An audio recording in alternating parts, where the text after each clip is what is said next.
Imagine discovering that the products you rely on every month, products that should support your health, may instead be exposing you to chemicals linked to hormonal imbalance, infertility, endometriosis, and even cancer. I am concerned a lot, and I don't know what we're gonna use. Honestly, we don't know. Are we gonna go back to cotton or what? That's the reality facing millions of South African women after a groundbreaking study by the University of the Free State found that most of the sanitary pads and pantyliners on grocery shelves contain hormone-disrupting chemicals. Welcome to the flip side. For days, South Africans have been buzzing about the University of the Free State study. Researchers analyzed 16 pad brands and multiple pantyliners from mainstream to organic, and not one came back clean. Each product contained at least 2 endocrine-disrupting chemicals: phthalates, bisphenols, and parabeners, substances known to interfere with the body's hormone system. We tested for 3 groups of chemicals. They're all endocrine disrupting chemicals, EDCs. It's the groups of parabens, phthalates, and bisphenols.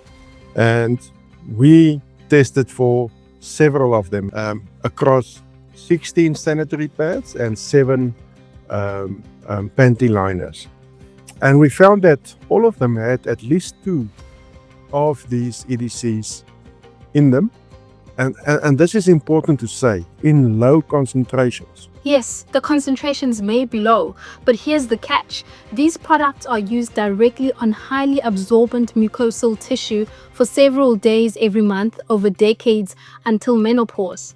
Scientists warn that cumulative exposure is the real danger.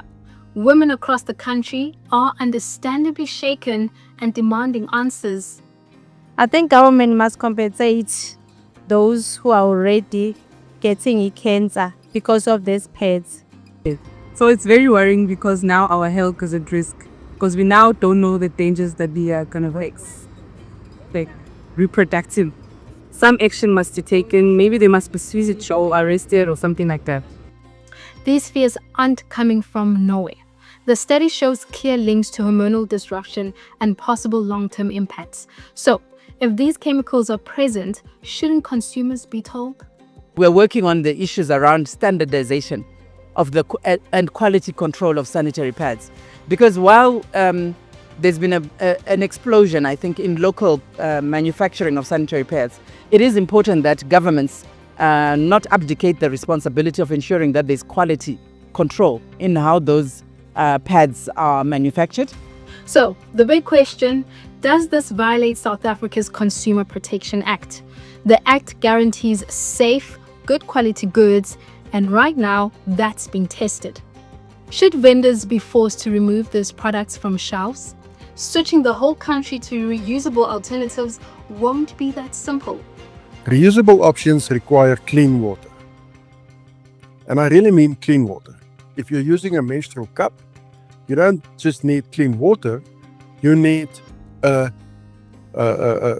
microwave oven, because you need to clean it in a microwave oven. And there's a case study from New York, of all places, where a student there didn't clean her menstrual cup properly, and she used just hot water and died because of it. She got an infection, died. So do we want to do that?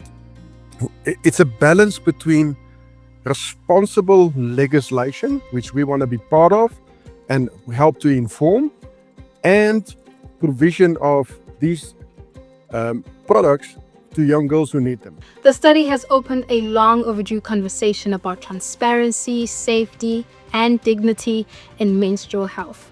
For millions, the question now is simple. If even the products labeled chemical-free aren't safe, where do we go from here? And that is the flip side.